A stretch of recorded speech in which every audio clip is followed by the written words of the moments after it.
dari situ gue sempat mental untuk keluar dari apa maksudnya cari lahan baru lah ya, apa Nah. namanya menggali ilmu lagi Iya. gitu ya, coba menggali ilmu lebih banyak lagi. gue coba sama band gue yang lama bikin musik. Ternyata masih belum ketemu juga ya, tapi sempat sih bikin Lu belum ketemu feel ya waktu itu ya.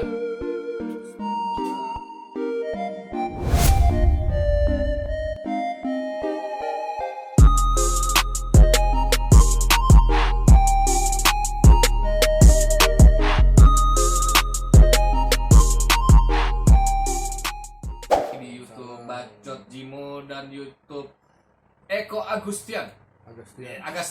Anjing saudara gue sendiri. Ya ini jadi saudara gue sebenarnya. Jadi kita pernah gede bareng, main bareng. Umur gue agak jauh sebenarnya. Dia di 74 ya, 74 apa 74? 74. Dia 74, gue 79. Jadi waktu gue masih kecil, dia udah SMP waktu itu sebenarnya, gue masih SD. Jadi gue tuh pernah tinggal bareng di tempat nenek gue yang di Karangtengah ya. Iya. Di Karangtengah itu sebenarnya kayak base camp. Base camp yang rumahnya gede banget. Biasanya bapak-bapak kita tuh pada kerja karena dulu kan gak ada pembantu ya kan, nitipin anak tuh pada di situ tuh. Nah, salah satunya adalah bokap gua dan nyokapnya dia gitu, karena gua broken home nih berdua sebenarnya. Jadi basic ya gua tinggal di rumah nenek gua waktu itu. Jadi yang tinggal di situ adalah gua, adik gua, lu ya, Iya. Eko, terus si Endro adiknya dia persis, terus sama satu lagi cewek adiknya dia Lucy. Itu lu mulai bermusik kapan sih? Wah, bermusik itu mulai dari sebenarnya waktu zaman bokap lu ya, gitu. Musik. Oke. Zaman bokap ada Sebon dulu band bokap. Iya benar. Jadi bokap gua tuh punggawa, bukan punggawa juga sih. Apa sih namanya? Band pertama yang bawain Imitator The Purple. saingannya dulu siapa? Band gede juga. Ya itu zamannya ada Super Kid ya, Sas sama Ada tuh.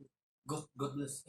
Apa sih? iya seeranya Godless. Era Godless kan ya. Nah, jadi dulu bokap gua tuh yang suka cover, kalau sekarang namanya cover nih, suka bawain lagu orang.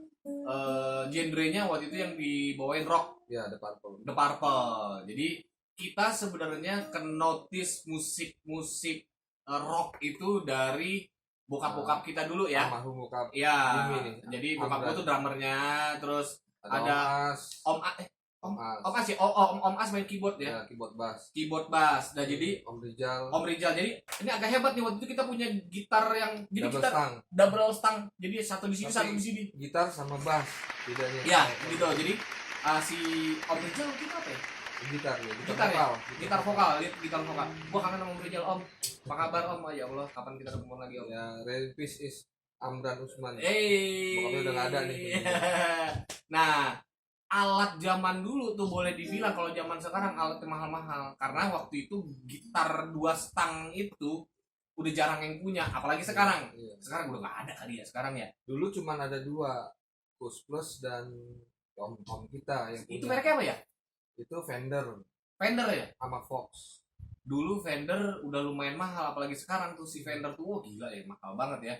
Ini anak-anak dulu nih. Anak motor ya pasti. Iya, almarhum Konde tuh dulu di BSI itu. Gua kenal lagi si Konde. Iya bener. Dia main bass sih? Main bass. Iya, dia main bass. Konde itu main bass. Jadi gua pernah gede bareng juga sama Konde waktu zaman-zaman gua masih SMA sebenarnya. Rino, Konde, Jarkasi. Tapi sebelum Jarkasi sebenarnya sepupu kita juga. Lebih tua senior. Denny. Ya betul. Dia betul. drummernya. Denny ya. Denny itu abangnya Roy Manela ya? Iya. Yes. Manajer Cowboy Junior. Wow. Producer, Yang punya inback. Wah. Yang punya inback Roy Manela. Peace bro. Ya udah. Oke. Mulai lu meyakini diri lu untuk bermusik itu kapan? Di umur berapa? Sebenarnya lepas SMP itu udah mulai bermusik, cuma lagi belajar. Oke. Nah SMP ke SMA itu gue sempet, gue berhenti sekolah terus sekolah lagi di ujian persamaan. Udah satu. Wah Allah. Iya. tawuran iya. Waduh, gue mah heran. Apalagi adiknya. Wah, adiknya dia kurang ajar. Dia di Kalimantan sekarang ya. Iya, Endro di Kalimantan. Sukses terus, bro. Gue pertama nongkrong itu di studio Winesa Pamulang. Itu Pamulang. Iya. Daerah mana ya Pamulangnya ya? Estate. Pamulang Estate ya? Iya. Oh, itu masih sepi banget itu pasti ya? Iya. Jadi ada satu rumah namanya Pak Haji Edwin. Pak apa Haji Edwin? Almarhum ya? Udah Oke. Jadi rumahnya tuh kayak villa, gitu. Studionya kayak kaca gitu. Ini. Sedap banget tuh studio. Nah, disitulah gue awal kenal musisi, namanya David. Tapi sebelum kenal David, gue kenal Paul dulu basisnya. Kenal Paul, baru gue kenal David. Dikenalin sama Paul. Oke, lu harus jelasin dulu. David siapa? Paul ini siapa? Terus kontribusi di musik yang lu jalani itu sebagai apa? Atau di hidup lu tuh David itu ada kontribusinya nggak untuk pengalaman hidup lu gitu? Iya. Paul itu adalah basis junior band dulu, ada namanya Junior band. Ya, Oke. Tahun 94 kalau saya 95 dia keluar album.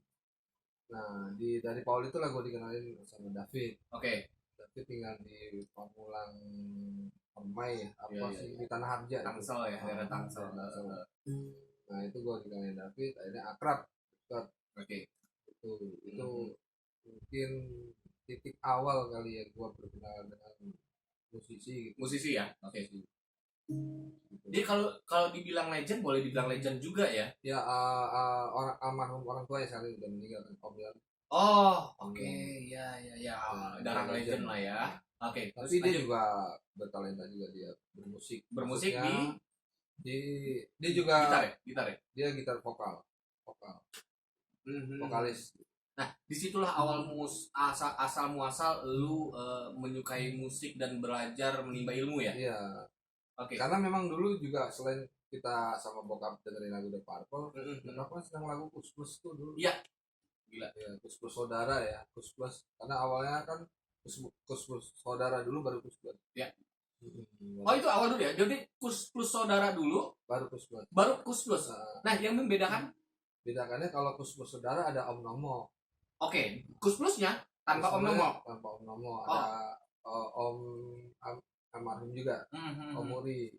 Lu udah main sama mereka tuh, yang sekarang notabene dia legend. Iya, gue main sama anak-anaknya. Oke, berarti main sama David. Secara tidak langsung lu berarti kenal juga dong sama mereka, karena itu jatuhnya bokapnya mereka kan? Iya, kenal karena dikenalin. Ya, iya betul. Ya, otomatis ya kalau main sama anaknya ya, Kak. Oke, lanjut. Kenal dengan David, gue sempet ikut dan jadi krunya Junior juga waktu itu. Oh, nah spesifikasi kru itu nih, kalau zaman sekarang kan kru banyak nih, ya kan? Ada kru soundman, ada kru alat musik, ada kru untuk ngurusin flow dia untuk menuju ke panggung dan dari hotel ke hotel. Nah, lu di spesifikasi apa tuh waktu itu? Waktu itu gue ngurusin David. Oh, jatuhnya lu kayak personal assistant ya? Ya. Di Davidnya. Boleh dibilang bukan sih kru sih.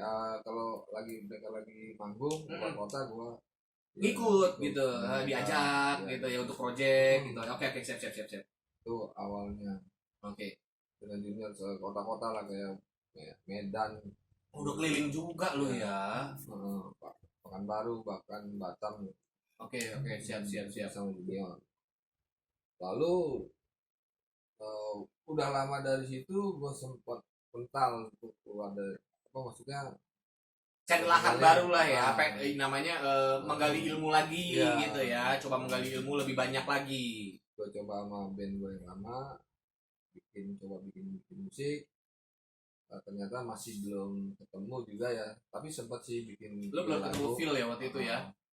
Terus bikin juga album yang sederhana lah.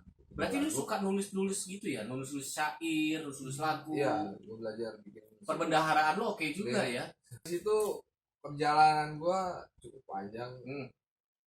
Di luar dari belajar musik ya, sebab di tahun sebelumnya juga itu di tahun 97 gue kan nikah duluan. Oh iya gue ingat iya benar.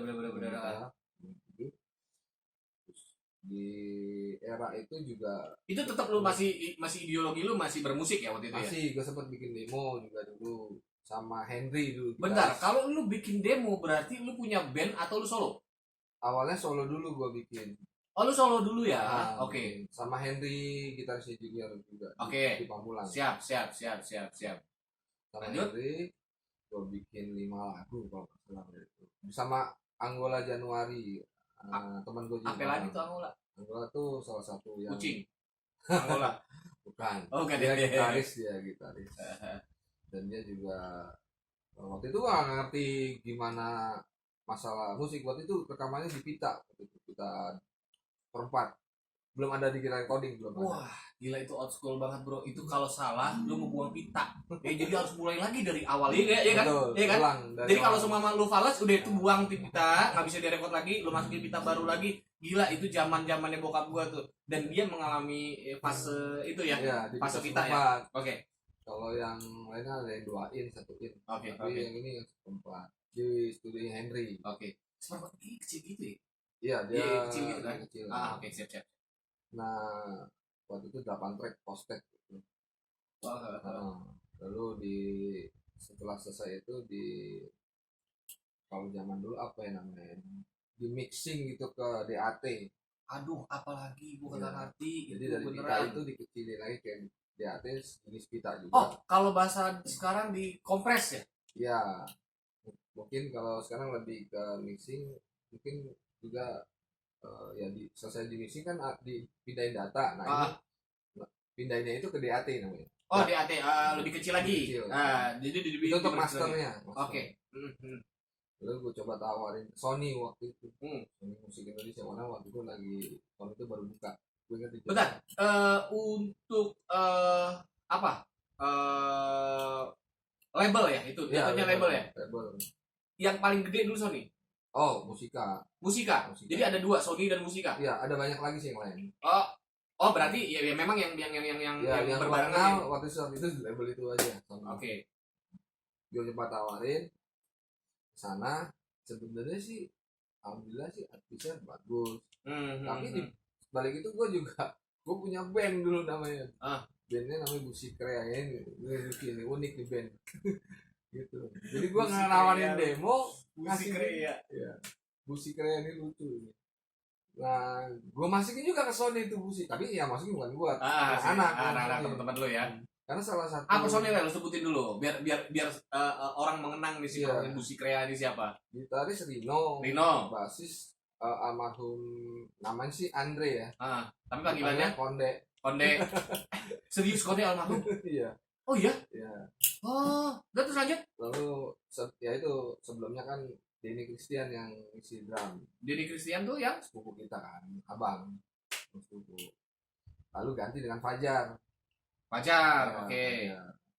Nah waktu itu jujur itu Busi belum ada, maksudnya jadwal rilis kali ya zaman dulu. Tapi udah makan panggung dong. Sempat manggung-manggung walaupun 17-an. Kalau sekarang tuh apa namanya pensi ya, tapi kalau sekarang kalau situasi sekarang tidak mungkin. Covid. Ya. Jadi udah sebenarnya waktu itu yang demo gue pertama single itu yang gue bikin sendiri itu sebenarnya pihak Sony suka gitu. Sudah mulai mau meminang lah ya bahasanya ya. Cuman gue lebih memilih band. Akhirnya dua-duanya sama-sama ditolak. Karena nggak penyebabnya jujur. Lu jujur sama gue. Kenapa lu ditolak? Pertanyaan gue. Mungkin waktu itu gue masih bodoh ya. Maksudnya belum mengerti. Ini sebenarnya lu mau arah kemana? Pasarnya apa? Kena yang lu single lu sendiri gitu. Ketimbang ngeband. Gitu. Oh, jadi mereka lebih melihat lu untuk solo. Ya. Ketimbang lu bawa satu grup band. Betul. Tapi kita tetap jalan waktu itu, walaupun itu kita bikin dulu indie ya, jalan sendiri gitu. Oh, dulu udah ada indie juga ya? Ada. Ya kan kalau yang itu tahun berapa sih? Itu sekitar tahun 99 sampai 2000. Oh, oke, udah ketemu di 2000-an ya? Ketemu 2000-an. Waktu itu kita ambil contoh kayak pas band. Ya, itu zaman gue juga, pas band zaman gue juga. Tapi ya memang perjuangannya harus berjuang terus, dan ternyata nggak semudah juga. Benar, Apa yang benar, kita lakukan belum tentu bisa naik. setuju. At the end, akhirnya setelah itu lu melakukan apa? Setelah itu kalau memang Akhirnya lu memutuskan untuk apa? gue coba belajar bermusik. Nah, Bentar. Muka lu sama gitar sama. Tapi kan gitar. ya, 2000 akhirnya 2003 coba bikin 10 lagu. Oke. Gue cetak sendiri, gue dari sendiri. Mantap. Di Duba Record waktu itu. Duba Record. Jadi ada kenalan Yatin namanya di Duba Record. Oke. Gue coba pasarin waktu itu dengan bermodalkan kalau nggak salah 1000 kaset. Udah banyak Dulu zaman juga dong. kaset, iya. 1000. Sekitar 1000 kaset. Itu lu?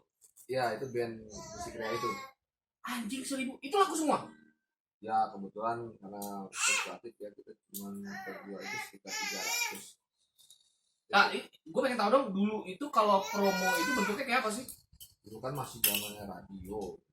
Gua sempat ke Bandung, ke MDT, Ardan dulu. Oh, lu udah ke Adam juga ya? Iya, Bandung. Salah tolong dong. Lu colokin. Sip, lanjut. Ya, terus udah kita coba promoin di radio-radio. Tapi memang masih belum cukup untuk mengangkat itu band. Masih banyak faktor yang lain. Oke. Ya akhirnya kita bukannya bubar, tapi masing-masing mungkin menimba ilmu kali ya. Oh, jadi kayak bahasanya vakum dah ya, gitu ya. Yuk kita vakum dulu, gitu ya. Ya. Nah di samping itu gua ketemu lagi dengan David. Si yang tadi, yang dari Ya, awal. Oke. Itu di 2007. Oke. 10 tahun yang lalu, Iya. 10 tahun lebih ya. Itu 17 ya, 17 tahunan ya. Gua ketemu David, ternyata David mau bikin band. Akhirnya ketemulah gua dengan diperkenalkan sama Damon. bentar, Damon ini siapa? Lo harus jelasin ke gua. Damon ini salah satu anak legend juga, almarhum Om Bami. Gila ya, dia ngeri mainnya sama legend beneran deh lu. Bener gua ngeri bener. Ya, dia gitaris. Lu bandel amat ngalihin kamera. Heran gua dari tadi. Biar dia lihat nih gua kayak gitu. Ya udah. Terus ya akhirnya kita bertemu bareng lah di Sleepy di komplek di Dian Migas. Nah, itu rumah atau apa? Itu studio, ini juga rumah. Tapi recording di situ. Ada recordingnya. Oke, studio Ya, recording. Damon. Kita kenalan di situ, ternyata di situ Damon dan David bikin band Dadaku namanya. Apa? David alirannya. Kusoyo itu Alirannya. alirannya rock ya, pop rock. Oke. Pop rock. Ya sini jalan gue juga banyak belajar sih sebenarnya recording. Itu sudah mulai era digital. Tentang pokoknya 2007. Ya, Udah masuk digital lu ya? Digital. Sebenarnya dari 2000 itu sudah ada era digital, cuman gua kenalnya itu udah CD ya waktu itu ya, 2000 udah CD kita ya? Iya, udah sekitar CD. Oke. CD. Gua kenal digital, gua belajar lah sama Damon. Damon yang ngasih tahu gimana caranya, mungkin ngurut awalnya ngurut kabel, buka komputer, terus gimana caranya buka ngetrack ya. Gila, itu zaman-zamannya yang boleh dibilang semuanya itu harus diusahakan dari nol. Iya gak sih ya? Nah, itulah perkenalan gua awal tentang bagaimana tracking di digital. Oke. Akhirnya berlanjut ke ya sempat Dadaku bikin album kan, satu album. Ya sempat gua jadi asisten record lah David dan Damon ini. Cuman di setelah itu ada project Plus namanya Brothers and Co. Lu main sama Plus juga? Enggak, bukan. Dua orang ini kan ada sepupuan juga lah di keluarga Plus. Itu namanya Brothers Co. Itu sempat main juga di TV One awalnya. Jadi ada dua band. Ya dari situlah gue belajar bermusik. Tahu ini begini cara recording, bikin lagunya begini. Tapi di saat itu lu udah bisa main musik dan sudah bisa bernyanyi pastinya. Sudah. Cuman proses untuk menjadikan satu musik itu untuk bisa dijual, disitulah prosesnya. Oke. Prosesnya. gimana memproduksi musik ya gua belajar dari beliau ini, dua orang ini, dari David dan Damon. Gue pelajari dari mereka, baru gue paham mengerti, oh ini harus begini begitu. Dan ternyata nggak mudah juga ya. Emang berat ya, emang butuh sekolahan dah tuh kalau orang bilang ya. Betul. Dan kita modalnya ya nekat. Waktu itu karena lu punya kesukaan. Betul. Karena hobi gitu kan. Oke. Berlanjut sampai akhirnya dadak gue bikin satu album. Gila, langsung satu album. Dulu mah tuh kagak single ya, album gitu ya. CD. Iya, karena makin kesini ada mini album ya waktu itu ya, mini album, terus sekarang udah mainnya single gitu, satu-satu sudah di handphone semua. Iya, benar. Era itu udah hilang, sekarang di YouTube. Benar. Ya itulah proses gua kenal musik, gimana memproduksi musik dari nol ya, dari nol, dari bermainnya, dari mana cara buatnya, gitu. Bagaimana cara pemasarannya. Iya, tapi memang sebenarnya nggak ada habisnya sih, banyak faktor, banyak pelajaran juga yang... Ya apalagi zaman sekarang tuh ibaratnya lu punya komputer, terus lu punya MIDI ya kan, punya alat yang mumpuni, lu tinggal gonjreng di rumah terus upload udah jadi musik. Kalau zaman sekarang kan, ini apa nih? Nah ini lu cobain.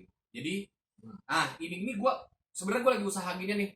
Jadi minuman apa nih? Minuman kekinian. Adek gue ternyata punya usaha juga nih. Gue cobain dulu. Cobain. Jadi sebenarnya ini usaha baru gue yang lagi gue jalanin, dan satu lagi gue tuh ada cemilan deh. Wah, coba deh cemilan kita yang basreng, yang pedas, yang asik pedas nih. Ini enak nih.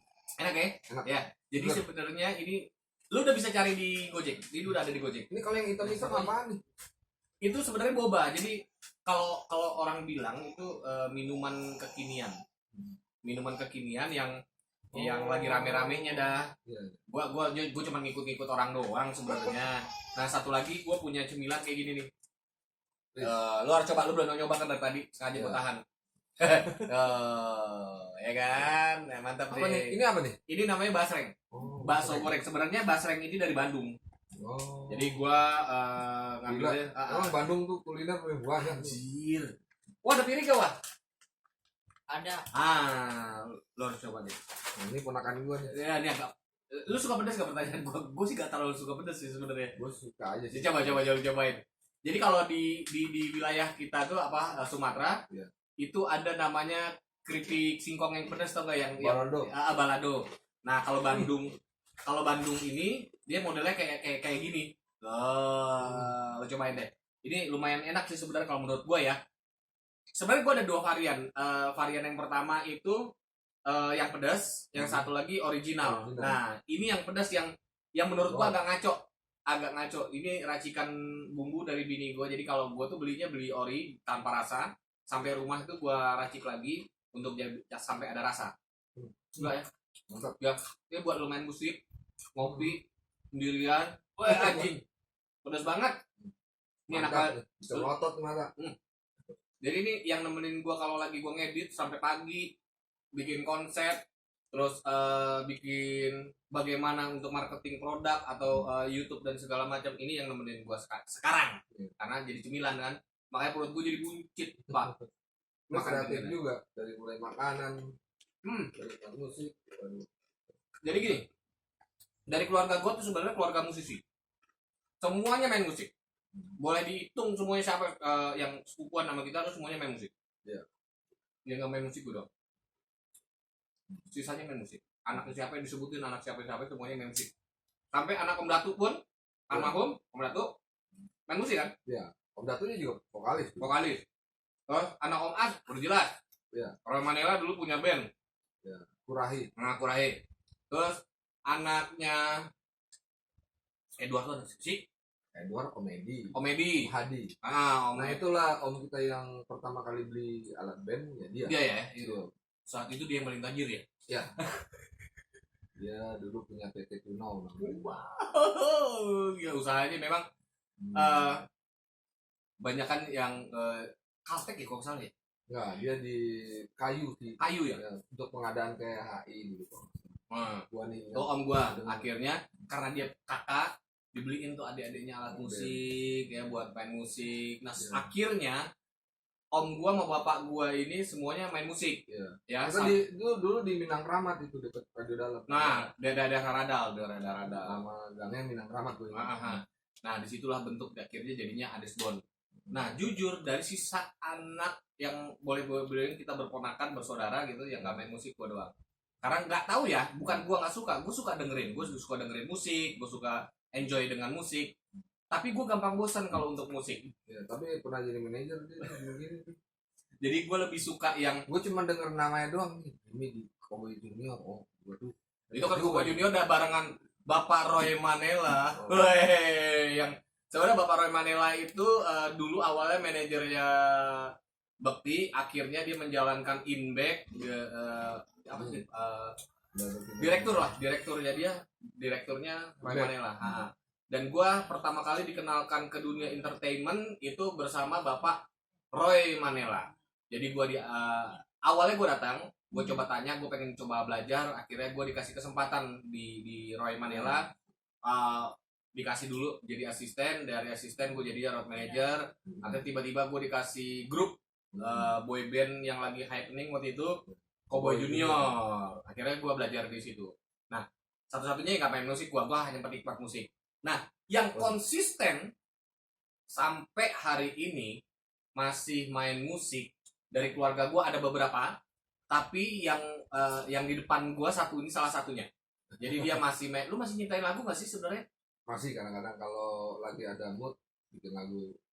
Jadi kalau kasar ya, kalau lu kumpulin kira-kira dari pertama lu bisa ngonjreng gitar, terus lu putusin lu untuk jadi vokalis, berapa lagu yang udah lu ciptain? Ada Kasar ya? sekitar ada 40-an. Oke, gua berdoa lu sukses terus, lu Amin. sehat, berkarya terus untuk musik. Yap. Semoga situasi ini tidak menyulitkan lu untuk mencari nafkah, ya kan? Kita berdoa masing-masing supaya kita tidak kena virus ini. Jaga imun. Mainin dong ref dikit aja musik. Gue pengen tahu karya gue. Jujur gue agak lost nih tentang cerita lu. Kita juga baru ketemu. Dikit aja ref aja. Aduh. Lu mainin pelit banget lo. Mainin dikit aja ref yang menurut lu ini lagu gue banget nih. Gitu. Refnya dulu gue mau dengerin. Sampai ketemu lagi di YouTube-nya Eko Agustian dan YouTube-nya Bacot Jimo. Ini penutupan. Jangan lupa like, komen, subscribe di dua YouTube kita. Sampai ketemu di YouTube berikutnya, di YouTube Eko Agustian dan YouTube Bacot Jimo dengan tamu-tamu berikutnya lagi, dengan cerita-cerita Eko Agustian dengan musik-musiknya, kalau di Bacot Jimo dengan cerita kehidupan Bacot Jimo dan gimmick-gimmicknya Bacot Jimo.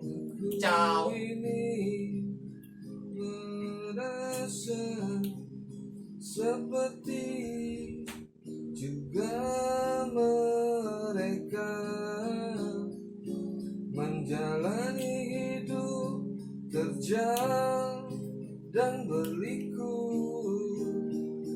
melangkah menuju satu arah yang Dadah.